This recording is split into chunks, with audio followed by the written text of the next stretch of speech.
Hi, everyone. This is Ben from the Office of Student Affairs here at SIPA, and today we're going to talk about course planning and registration.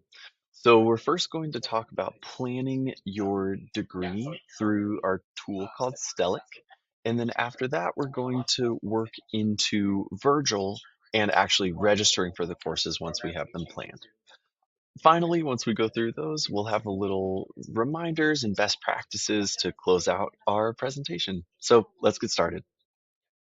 We're going to walk through the program that helps you track your graduation requirements, plan your courses, and your schedule. So the way that we get to it is by going to columbia.stellic.com. After you log in, you're going to see this page. So we'll go through each of these tabs as well as the ones on the left. So the first is track. So you're going to see all of your grade information and your different concentration, specializations, etc. And the important part is the progress on your degree.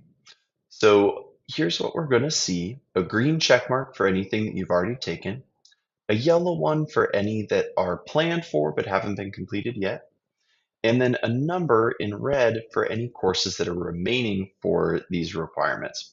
So you'll see as we roll down, we'll see our concentration as well as our specialization.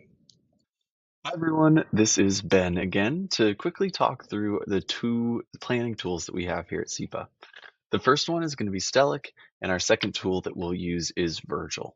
So first of all, for time span, Stellic is going to be used over the entirety of your degree or all the way down to the semester that we're on. On the flip side, Virgil is only used for the current semester that we are in or planning for. Um, Secondly, the registration is a little different. So if you're wanting to register for classes, you can do that through Virgil, but you're not able to register for classes through Stellic. As far as what is offered in the tools, on Stellic, generally it's going to be historic course offerings, or it's based on previous courses that we've had. And Virgil is going to be based on whatever the current offerings are for this semester. So Stellic is kind of a educated guess of what we will have offered in terms coming forward, but they're not guaranteed to be offered at a certain time or which courses will be offered. Virgil will always be confirmed course offerings for the semester. So it's always kind of the source of truth in that way. Finally, between Stellic and Virgil, Stellic is going to be based more on long-term planning of your time at SIPA, so planning out the entirety of your degree. Virgil, on the other hand, is more helpful for short-term planning or specifically planning for the semester that we're in.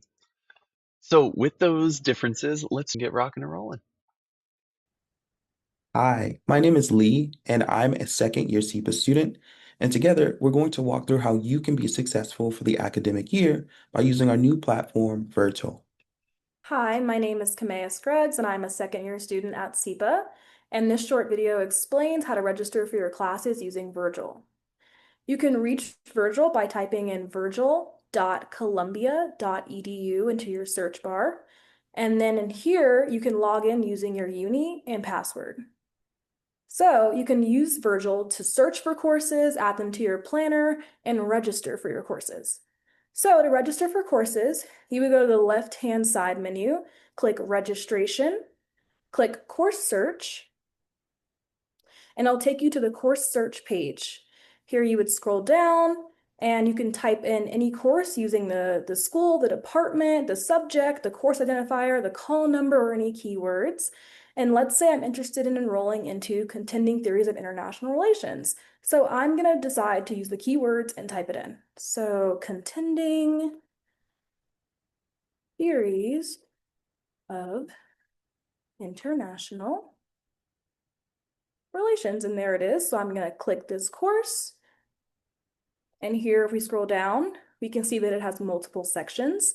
And each section will show you the professor that's teaching it, the days that the course is occurring on, the times that the course is occurring, whether the course is in person, if it's virtual, and you could even see the credits. So let's say I'm interested in taking section 1. So I would click this drop-down menu. It would show me this section. I can scroll to see more information about the syllabus, faculty evaluations, etc. And I can scroll back up. And let's say I don't know if I exactly just yet want to take the course, but I might want to add it to my planner and then think on it. So let's add it to our planner and we can think on if we want to take this course. So let's go to our planner so we can kind of see what this looks like. You can scroll up, click My Planner, and it'll take you to your planner. It's almost kind of like a weekly schedule. So in here, you'll see your classes that you have in your planner, and we can see that we have theories of international relations in our planner, and we can remove it from our planner, or we can register from the planner. But let's just say we're still not sure, and we want to add another class. So let's say that we want to go back to course search. We would click course search up here, scroll back down, and let's say that we want to take American Foreign Policy and Global Perspective. So once again, I'm going to type it in, but you can use the course identifier, the subject, the call number, whatever to search for the class, but I'm just going to type it in. So we're going to do American Foreign Policy. Make sure you spell it right. That's very important. In Global Perspective. So here it is. We're going to click on it. It takes me to the course. Once again, I can see all the sections. There's only one section for this course. We see the time that it's occurring, who's teaching it, etc. And here, once again, I'm not sure if I want to take it just yet, so I'm going to add it to my planner. So it has officially been added to my planner. On the side, we can see what's on my planner currently. And let's go to my planner and see how we feel about these classes. So we click My Planner at the top, scroll back down, and we see that we have these two classes and one more sitting in my planner. So let's say I'm sure about the American Foreign Policy and Global Perspective class and I want to register for it for sure. We can click this register button right here and click this registration button again. And now we are officially registered. It even has the date that you registered for the course. And you can see that it's green now because it now shows us that we have officially registered for this class. So it's green. Let's say we also want to register for Contending Theories of International Relations. So we click it, we scroll up, we see that it's right here, and we can click register.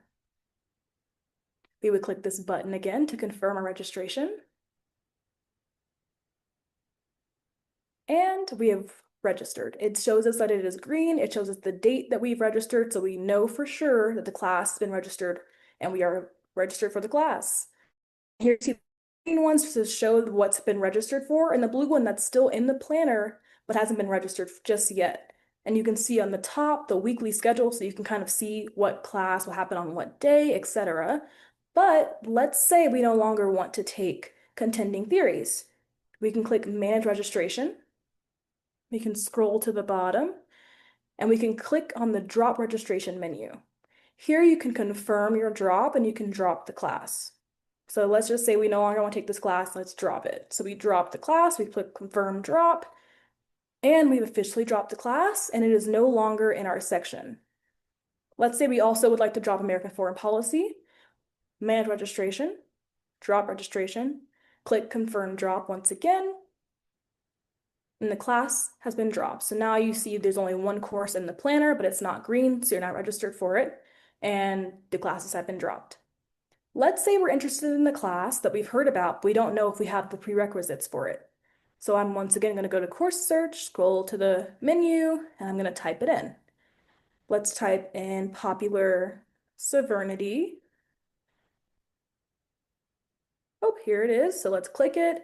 It'll take us to this course. However, we can see that we do not have the prerequisites for this class just yet. So if you encounter this, you can click on prerequisites and it'll show you what classes you need to take in order to be able to take this class. So this has shown you how to register for classes, how to add classes to your planner, and how to see what you have already able to take and what you need prerequisites for. Thank you. I will now show you how to register for classes by just using the call number, which is right here. And it can be an easier, quicker way to put your classes in and secure them for registration. So let's say we're interested in taking Contending Theories of International Relations and we don't want to type out the entire title of the class, we can just type in the call number. The call number is 15112, and then we would click search and it would take us right to that class. And if you're wondering where you can find the call number, while you're browsing for your classes before registration, you'll see this area and then you'll see the call number tab right here. And I recommend just kind of writing down all the call numbers for classes that you're interested in. And then when you register, you can kind of just do what I just did and just type that call number in, press enter, and it'll take you right here. So let's say we want to register from here. We can just click the register button, proceed with registering. And we have now registered for the class. You can see on the menu side over here, it says registered and it has the date that you registered. So you know for sure you are in this class. So now let's say you want to search for your class based on your concentration. So we can go back to course search, scroll back down, and let's say that your concentration is development and governance. So you can go right here to the subject tab and type in the acronym for development and governance, which is DVGO. If you don't know the acronym, you can also just type in the full name. But let's just click this, and it pops up and it shows you every single class that's available for this concentration. Here are some important reminders and best practices. The main sources for course search include these tools: Vergil, Stellic, as well as the concentration specialization bulletin pages. Online registration continues for 2 weeks after the start of classes. Concentration specialization registration will be removed. After add or drop period ends, course registration is final for full semester SIPA courses. Continuing students register first with priority based on number of semesters completed. Generally, graduate level courses begin at the 4,000 level. All SIPA courses use the number and suffix IA. Courses taken pass-fail cannot be used to fulfill core, concentration, or minor requirements. Students are required to register for a minimum of 12 credits to maintain full-time status. Full-time registration is required for all. Students may register for up to 18 credits with no additional charge. Students can waitlist a maximum of 3 courses, and your concentration, specialization, or minor, if applicable, are listed in Vergil and Stellic. For new students, this information may not populate until registration. If you have any remaining questions, email either your academic advisor or OSA at SIPA_OSA@columbia.edu. Thank you.